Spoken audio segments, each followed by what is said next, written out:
So, in second section, our first topic is work, power and energy. सबसे पहले work क्या होता है? When a force applied on a body displaces through certain distance or small distance in the direction of applied force, then we can say work is to be done. कहने का मतलब है कि जो आपके पास वर्क है, हमारे पास मेजर कैसे करते हैं हम वर्क को? That is the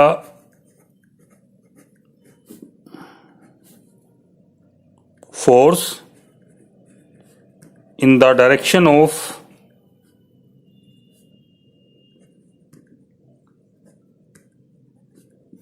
motion into distance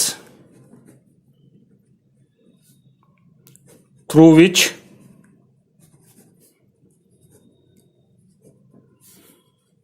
the force act.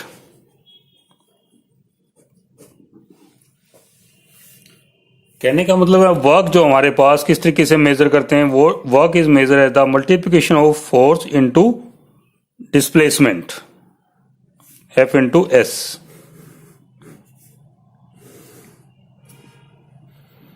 For example, आप किसी चेयर के ऊपर या किसी ब्लॉक के ऊपर फोर्स लगा रहे हो. We have a certain block lying on the ground. इस तरीके से ग्राउंड पे रखा हुआ है और आपने एफ फोर्स लगा दिया इस डायरेक्शन में, और डिस्प्लेसमेंट आपकी जाती है ओरिजेंटल डायरेक्शंस में, इस डायरेक्शन में. ठीक है, ये डायरेक्शन आपकी डिस्प्लेसमेंट की है.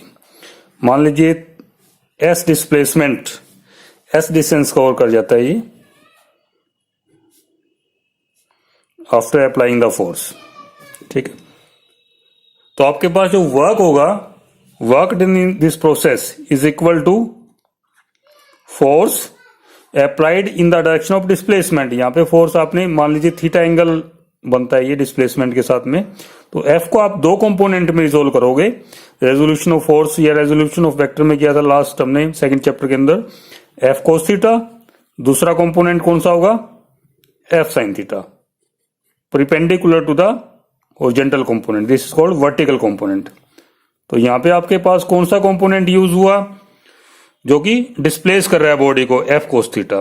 तो वर्क आपके पास इक्वल होगा F cos theta into displacement in the distance through which the force act, यानी S. F cos theta into S. तो आपके पास जो वर्क हुआ है किसके बराबर हुआ? F S cos of theta.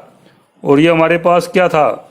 Scalar product थी ना दो वेक्टर्स के बीच में, F dot S, force dot displacement is equal to work.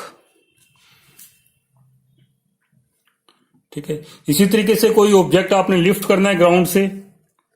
मान लीजिए ग्राउंड से आप कोई ऑब्जेक्ट को लिफ्ट कर रहे हो एच हाइट के ऊपर.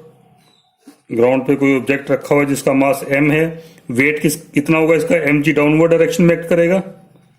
इसके अगेंस्ट आपने फोर्स लगाया और h हाइट पे आपने इसको रेज कर दिया.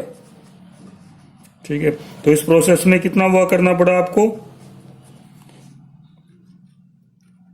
Work is equal to force into displacement. Displacement कितनी यहाँ पे? h हमारे पास है. और फोर्स किसके इक्वल होता है हमारे पास according to Newton second law of motion? Mass into acceleration. और एक्सेलेरेशन यहाँ पे क्या है? Acceleration due to gravity, M G into H. तो इस तरीके से आप वर्क कैलकुलेट कर सकते हो.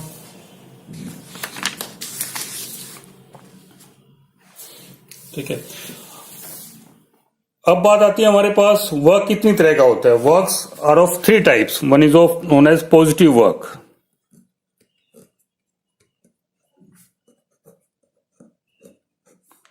आपके पास वर्क हमारे पास हुआ है force F S cos of theta. अब हमारे पास किसी ऑब्जेक्ट के ऊपर आपने फोर्स लगाया, मान लीजिए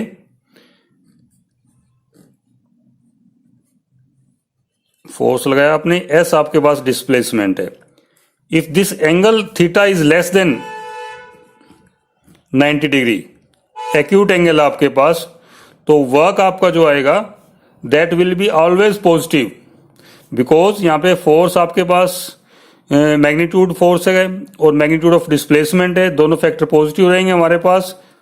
और cos theta when less than 90 degree it will comes also with positive value, तो वर्क आपके पास पॉजिटिव ही आएगा। नेगेटिव वर्क,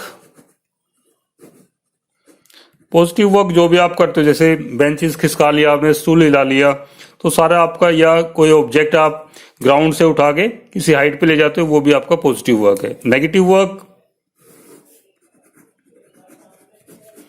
आपके पास यदि work F S cos theta, यदि आपके पास कोस थीटा की वैल्यू जो है वो नेगेटिव आ जाए, then work is said to be negative. वो कब आएगा? जब आपके पास theta is greater than 90 degree, यानी एंगल जो रहेगा आपके पास ऑब्ट्यूज एंगल आ जाए। इस केस में एक्यूट एंगल था हमारे पास, और इस केस में एंगल ऑब्ट्यूज आ जाए हमारे पास, तो कोस थीटा की वैल्यू जो आएगी आपके पास वो नेगेटिव आ जाएगी। जैसे फोर्स ऑफ फ्रिक्शन है इसका एग्जांपल, आप पैदल वॉक कर रहे हो या किसी चीज को खिसका रहे हो, तो force of friction opposite direction में लगता है हमेशा। कोस आपके पास कोस 180 हो जाएगा, कोस 180 हमारे पास कितना वैल्यू होती है? -1। तो आपके पास उसकी वजह से जो वर्क होगा फोर्स ऑफ फ्रिक्शन की वजह से वो नेगेटिव वर्क होगा। या आप ऑब्जेक्ट को नीचे से ऊपर की तरफ उठा रहे हो, तो ग्रेविटी की वजह से जो वर्क लग रहा है हमारे पास, फोर्स लग रहा है, वो अपोजिट डायरेक्शन में, ऑब्जेक्ट तो डिस्प्लेस ऊपर की तरफ हो रहा है, बट ग्रेविटी की वजह से फोर्स जो लग रहा है वो डाउनवर्ड डायरेक्शन में लग रहा है, उस वजह से भी जो वर्क आएगा वो नेगेटिव वर्क आएगा हमारे पास। नेक्स्ट है हमारे पास जीरो वर्क। जीरो वर्क कब होगा हमारे पास?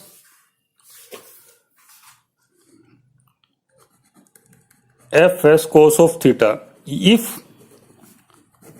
या तो आप फोर्स ही ना लगाओ, if F is equal to 0, in that case also work 0 रहेगा। और यदि आपके पास एस 0 हो जाए, डिस्प्लेसमेंट 0 हो जाए, मैं दीवार के धक्का लगा रहा हूं, दीवार को पुश कर रहा हूं, दीवार नहीं हिल रही, तो उस केस में भी वर्क आपका क्या है? 0 वर्क है, कोई वर्क नहीं। थर्ड केस आपका if theta is equal to 90 degree, जैसे सेंट्रीपिटल फोर्स की बात की थी लास्ट टाइम हमने, ऐसा फोर्स जो सेंटर की तरफ लगता है, जिसकी वजह से बॉडी जो सर्कुलर मोशन में मूव कर रही है, डिस्प्लेसमेंट तो इस डायरेक्शन में हो रही है, इसकी टेंजेंशियल डायरेक्शन में, और फोर्स आपका प्रिपेंडिकुलर डायरेक्शन हमेशा सेंटर की तरफ लग रहा है, तो एंगल कितना हुआ इस केस में? 90 डिग्री। तो इस केस सेंट्रीपिटल के फोर्स के केस में भी वर्क आपका जो रहा दैट इज आल्सो 0। या कोई आपके पास कोई पर्सन है, कुली ले लीजिए, वो लोड उठा रखा है उसने, ठीक है, तो फॉरवर्ड डायरेक्शन में वो डिस्प्लेसमेंट कर रहा है, और वर्क किसके अगेंस्ट कर रहा है? फोर्स किसके अगेंस्ट लगा रहा है? वेट के against the force of gravity, यानी फोर्स तो ऊपर की डायरेक्शन में और डिस्प्लेसमेंट इसकी फॉरवर्ड डायरेक्शन में, तो एंगल कितना हुआ? 90 degree. That case also science की डेफिनेशंस में बोलेंगे कि हमने कोई कार्य नहीं किया, कोई वर्क नहीं किया, 0 वर्क। आपके पास यूनिट रहेगी, जो unit of work is joule. ऐसा यूनिट हमारे पास जूल है, ऑलरेडी हम स्टडी कर चुके हैं। यदि आप फोर्स की वैल्यू 1 न्यूटन रखो और डिस्प्लेसमेंट कितनी दें हम? 1 metre in the direction of applied force, ये ध्यान में रखना है, एंगल जो रहेगा हमारे पास इस टाइम 0 रहेगा, यानी उसी डायरेक्शन में आप 1 न्यूटन फोर्स लगा रहे हो किसी ऑब्जेक्ट के ऊपर, जिसकी वजह से उसकी डिस्प्लेसमेंट कितनी हो जाए? 1 मीटर डिस्प्लेसमेंट हो जाए, तो हम बोलेंगे कि वर्क कितना किया आपने? 1 जूल कार्य किया।